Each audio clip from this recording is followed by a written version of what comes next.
நான் என்ன சொல்லுவேன்னா, அவ கொஞ்சம் ரொம்ப சேட்டை பிடிச்ச பொண்ணு. எங்க பார்த்தாலும் ஏதாச்சும் பண்ணிட்டே இருக்கும். இப்ப என்னன்னா, எங்க பார்த்தாலும் எந்த இடத்துல ட்ரையாங்கிள் பார்த்தாலும் அது வேற ஷேப்ல வேற ஏதாச்சும் ஷேப்ஸ் கூட இருந்தா கூட ஈஸியா ஐடென்டிஃபை பண்றா. ட்ரையாங்கிள், இது ஸ்கொயர், இது ரெக்டாங்கிள். அதே மாதிரி ஒரு புக்ல அவங்க அக்காவோட புக்ல எங்க ஏ இருக்கு எங்க பி இருக்குன்னு ஐடென்டிஃபை பண்ணி சொல்றா. அதுவே எனக்கு வந்து ஹாப்பியா இருக்கு. எல்லாரும் வந்து ஏபிசிடி அப்படின்னு சொன்னாதான் சொல்லுவாங்க.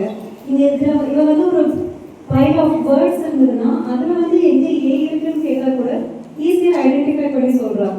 அது வந்து ஒரு திங்கிங் நாலேஜ் ஆஃப் மற்ற எல்கேஜி ஸ்டூடெண்ட்ஸை விட இவங்கள்ட்ட கொஞ்சம் அதிகமா இருக்கு அப்படின்னு.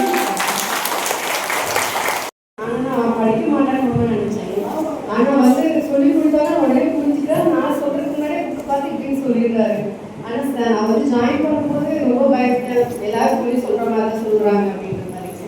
ஆனால் அவர் ரொம்ப பிக்கப் பண்ணாரு. ரொம்ப ஹாப்பியாக இருக்குது. ஃபஸ்ட்டு பயம் ரொம்ப சூப்பராக எக்ஸலண்டாக பர்ஃபார்ம் பண்ணாங்க. ரொம்ப